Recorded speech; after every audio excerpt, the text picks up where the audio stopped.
An old man sitting alone at a bar becomes the target of young people, until the bartender reveals his unforgettable past. Before we begin, share in the comments which city you are watching this video from today. The town of Austin, Texas, sat like a small speck of dust on the southern part of the map. In the summer, the heat was almost scorching, and the wind would pick up the dust and blow it into the town's narrow streets. During the day, the streets were deserted, but as evening fell, life slowly gathered inside the Rusty Spur Saloon. From the outside, the Rusty Spur Saloon looked like a place forgotten by time. Its wooden door creaked, and the wind chime in front of it played the same melancholy melody every time. Inside, it was dimly lit, with the faint yellow glow of the lamps evoking memories of days gone by. On the walls hung forgotten photographs, cowboy hats hanging from rusty nails, and in one corner, behind a cracked glass pane, a poster of a once famous country singer.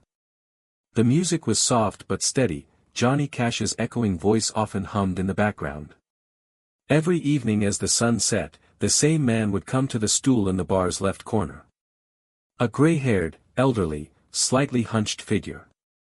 His jacket was worn, his boots covered in dust. He slowly swirled his whiskey glass, never looking at anyone. The lines around his eyes told a lifetime story. Who was this man? Most people didn't know. Some whispered that he had been a soldier in the past, others that he had been an old musician. But everyone addressed him the same way, Uncle Walt. He didn't greet anyone, he didn't smile. But he was there every evening, like a tradition. The young people teased him, laughing, "Look, look, Uncle Walt forgot the dance floor again." The adults ignored him, as if he were part of the bar's decor. Only one person really cared about him, the bartender Joe. Joe had been standing behind the same bar for 20 years, serving whiskey and listening to stories. But there was something else about Walt. His movements were slow but controlled, like an old man's. His hands didn't shake. His eyes would fixate on the sound of the door opening every night. The bulge in the left pocket of his jacket never changed. It was as if he was always carrying something. A gun. A letter. Perhaps an old photograph. That evening was a scorching Saturday night in July 2025. Rusty Spur was packed with the crowd that the summer heat had brought inside the bar. Amidst sweaty shirts, icy glasses, and laughter, Walt was sitting in his usual corner spot. As always, he was sipping his whiskey, lost in thought. But this time, the voices of the young people drowned out the bar's general buzz. 3 young men walked over to Walt, laughing. One of them leaned forward and said, "Hey, Grandpa, where are your grandchildren? Or are you having fun with them here?" Then the others burst into laughter. Walt raised his head, but there was neither anger nor mockery on his face. He just looked at them with a blank stare. Then he turned back to his glass. Another one touched his jacket sleeve. "Come on, hum us a song. After all, this is the place for country stars, isn't it?" he added, his voice full of mockery. The atmosphere in the bar suddenly tensed. Silence replaced the laughter. Walt said nothing, but his gaze grew heavy. Bartender Joe noticed this. He quickly stepped out from behind the counter and stood in front of the young men. "Enough," he roared. His eyes blazed with anger. The young men flinched. "Leave this man alone. You don't even know what you're talking about." There was a moment of silence. Then Joe turned slowly to Walt. He bowed his head respectfully, then asked, "Walt, tell them who you are." Walt paused. He placed his whiskey heavily on the table. The moment the glass touched the wooden surface, it echoed like a dull thud in the bar's buzz. His eyes locked on Joe. At that moment, everyone was waiting for the old man to speak. But he didn't. No defense, no escape. Only the weight of the years in his gaze, a hoarse weariness. There was no anger, only a sorrow accepted long ago, a past already buried in silence. The young people's laughter faded slowly. Curiosity began to suppress the arrogance mixed with mockery. Joe took a step forward, his voice soft yet firm with respect. "This man saved his unit in a battle in Vietnam," he said. "In 1968, near Hue, one of the bloodiest battles for American soldiers. He crossed the enemy lines alone. He brought back 15 men safely." The bar froze. It felt as though the air inside had grown heavy. No one spoke. Even the music seemed to stop. A faint shadow crossed Walt's face. His eyes drifted off into the distance, as if he weren't there. Joe continued speaking, this time rolling up the sleeve of his jacket. A faded but still visible tattoo appeared on his skin, a winged dragon with "First Cavalry" carved beneath it in black ink. "That tattoo is from his team," Joe said. Then he pointed to Walt's left arm. Walt involuntarily rolled up his sleeve. The same tattoo was on his arm. The faded mark from years and sun exposure was still there. Like silent evidence. One of the young men, Jake, whispered. "Are you serious? Really?" Joe shook his head slowly. "Yes. That night, he saved 15 men. He was awarded the Bronze Star. But he never wore it. He never told anyone. No one said anything." The astonishment in the young men's eyes gave way to shame. Up until that moment, Walt had been just an old, quiet man.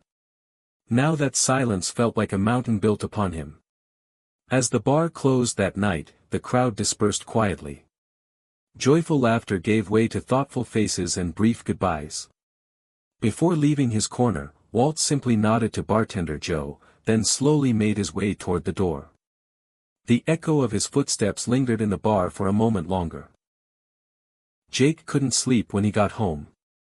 It was past midnight, but his eyes were fixed on the ceiling, and Joe's words echoed in his mind.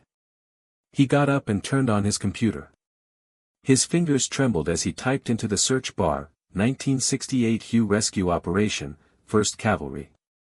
The documents that appeared were blurry archive photos and fragmented war reports.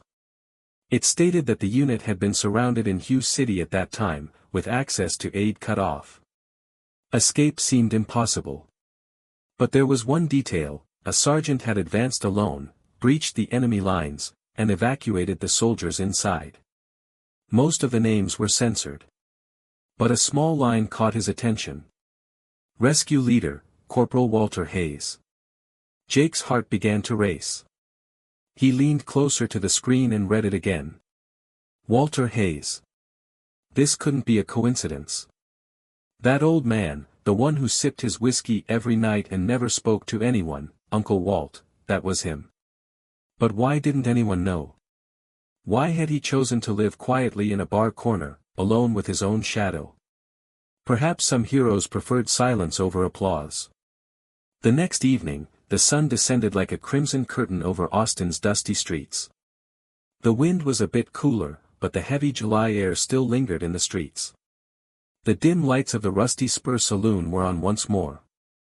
The place was crowded, but the left corner of the bar seemed reserved for a single man.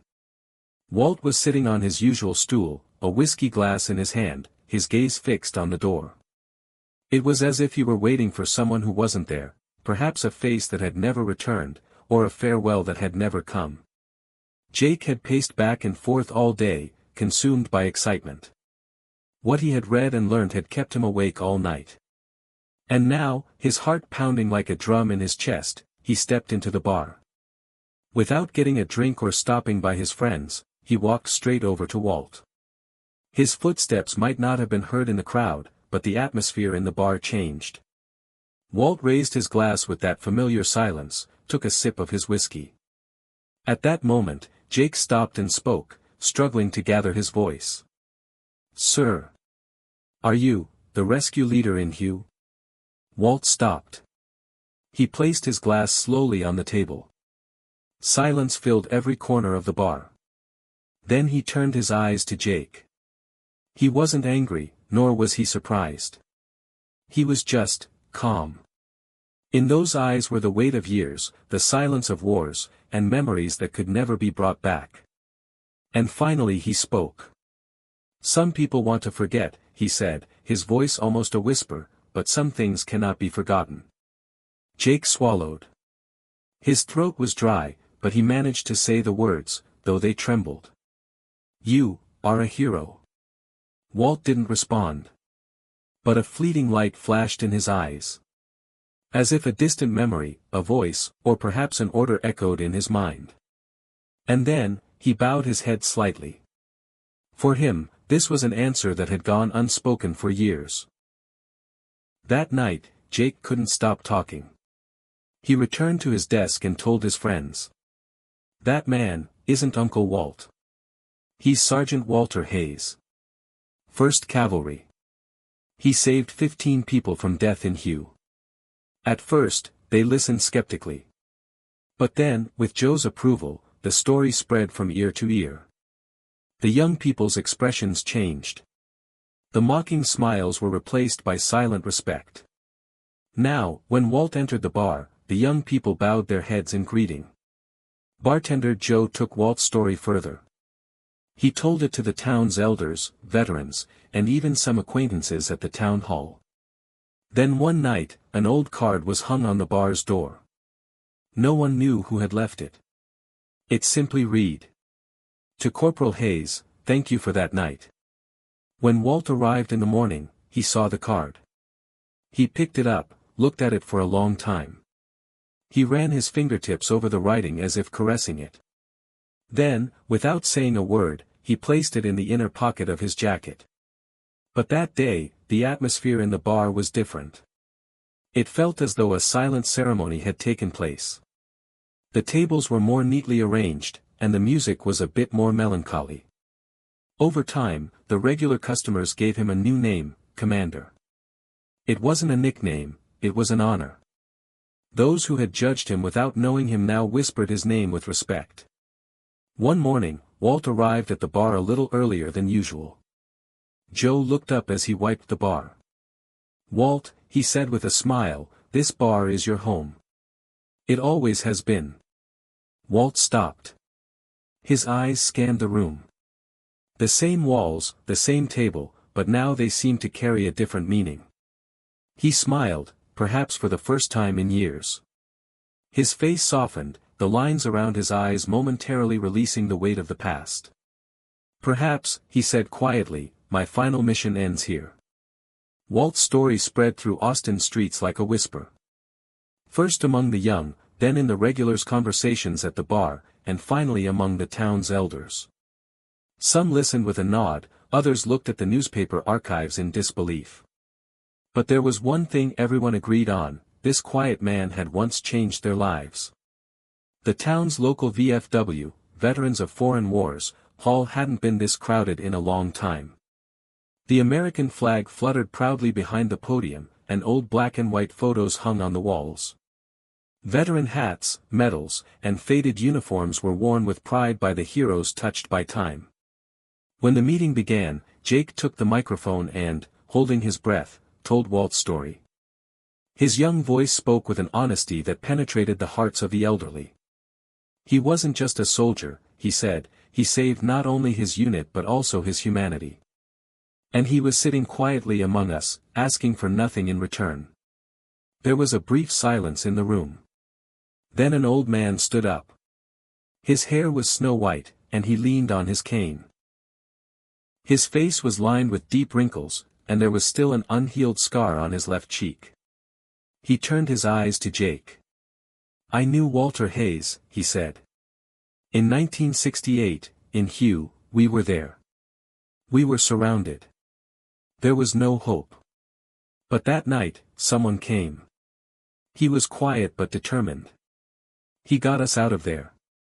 If I'm here today, it's because of him." As his words echoed through the hall, the silence suddenly turned to applause. Among the people standing, clapping their hands and wiping away tears, perhaps only a few remembered that night. But everyone there felt the pride of honoring a hero. Walt didn't attend this gathering. Perhaps he had been invited, perhaps he hadn't even heard about it. But the next morning, when he walked through the door of the Rusty Spur Saloon, a different scene awaited him. On his usual table, between his whiskey and salt shakers, there was a plaque. It was inscribed in gold letters. To Sergeant Walter Hayes, your courage was as strong as your silence. Thank you. Walt stopped. He picked up the plaque.